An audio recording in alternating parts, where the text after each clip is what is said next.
Hello, everybody. It's been a while. Well, I have been busy watching that football and things. Before the show starts, make sure that we can subscribe and click the like button right at the bottom. And let's start this off with the serenity prayer. God, grant me the serenity to accept the things I cannot change, the courage to change the things I can, and the wisdom to know the difference is like step 3. What I was talking about, made a decision to turn our will and our lives over to the care of God as we understood them, right? And where I left off right in the reading, and I'm going to try to jumping in with everybody, I left on those 3 pertinent ideas, especially when I was talking about turning my will and my life over to the care of God. See, so now we got to see what is this being that step 3 is about. See, I said last time our description of the alcoholic, the chapter to the agnostic, that was step 2, agnostic, and the description of the alcoholic was 1. The physical, the mental, the first half of step 1, and the unmanageability of my corrupt emotions, the second half of step 1. Then we went into being restored to sanity in step 2 with we agnostic, chapter of step 2, being restored to some type of sanity. So the 3 pertinent ideas that we had to, in our personal adventures, our past experiences, before and after we took the first drink, hit, ate too much pie, gambling, or that fix with dices, and being a kleptomaniac, any type of addiction that you can think of. Those adventures, before and after, made clear 3 pertinent ideas that we were crackaholics, and our lives could not be managed, our own lives. B, that probably no human power could have relieved our alcoholism, the I, self, and me. See, that alcoholism, the I, the self, and me, no human power didn't have the ability to allow me to stay stopped. Mom, dad, father, the girlfriend, boy, the homeboys, nothing. No matter if I had 1 job, 2 jobs, no human power. Being locked up, all that stuff I explained in those other videos, getting hit by cars, all that wasn't enough to allow me to stay stopped. So I have to make this decision on how I'm going to turn my will, and I like doing this, spinning my actions over to a higher power more greater than myself. And then see that God could and would if he was sought. So how do I seek this power? And then I'm going to try to read from the bottom of this page, right over here real quick, and break everything down as fast as possible. Being convinced that we were at step 3 is squiggly writing right there, which is that we could decide to turn our will and our lives over to the care of God as we understood them. Just what do you mean by that? And just what do we do? See, that's the question. Write that down if you get a chance. The first requirement is that we be convinced that any life run on self-will can hardly be a success. So I highlighted that. Self-will. See, I don't have that, but self-will. Running on my own devices. That's basically what it's saying. My own understanding. And it say right here, on the basis that we were almost always in collision with someone, with something or somebody. Even though our motives were good, most people try to live by self-propulsion. Each person is like an actor who wants to run the whole show. So each person, the alcoholic, the crackaholic, the gambleraholic, is like an actor who wants to run the whole show. So even when you're in this work or not in this work, what kind of show is I'm trying to run? Let's see. Because I'm self-proposed, each person is like an actor who wants to run the whole show. Is forever trying to arrange the lights, the balance, and the scenery, and the rest of the players in his own way. If his arrangements would only stay put, if only people would do as MC wishes, the show will be a great success. Everybody, including me, myself. See, you say, well, I'm flipping it while I read. Me, myself, will be pleased. Life will be wonderful. In trying to make these arrangements, our actor, who, MC, may sometimes be quite virtuous. Yay! He may be kind and considerate and patient and generous, even modest and self-sacrificing.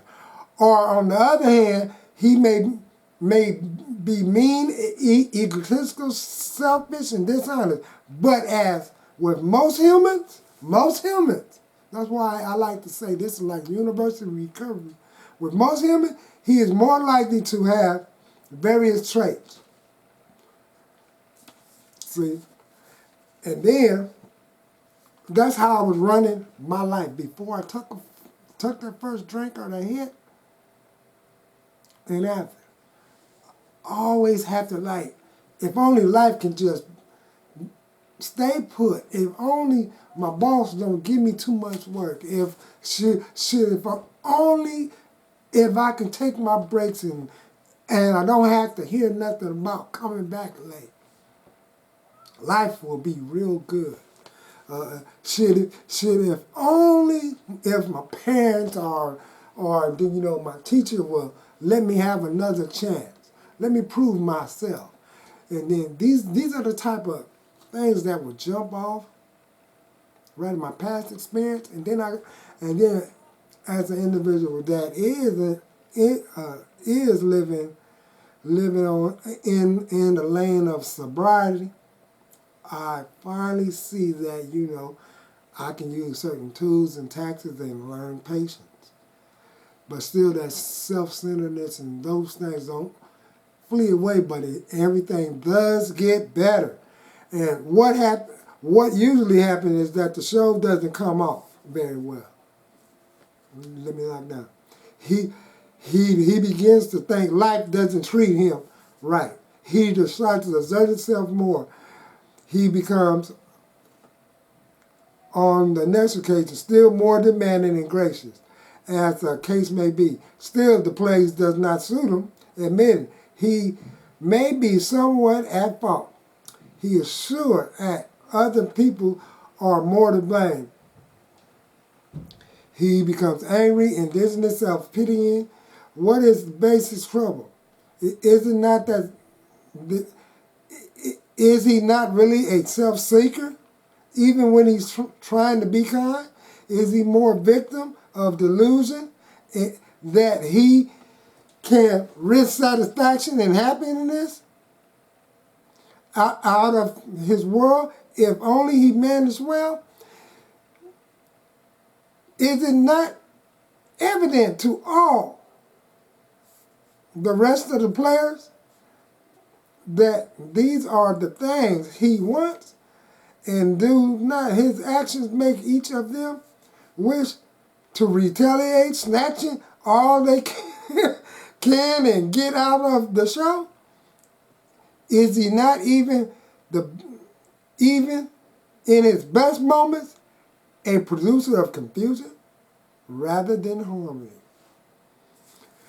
Our actor is self-centered, egocentric, as people like to call it nowadays. He is like the retired businessman who loads in Florida sunshine in the winter, complaining about the sad state of the nation, and the minister who signs over the sins of the 21st century politicians and reformers who are sure all will be at utopia. So what I was basically breaking down to you was all this rhetoric I used to be in a delusion about how my life was when I'm up on drugs and alcohol, even being absent from it from a period of time in early recovery, that I had to go in and out of the room, in and out of Man Central County Jail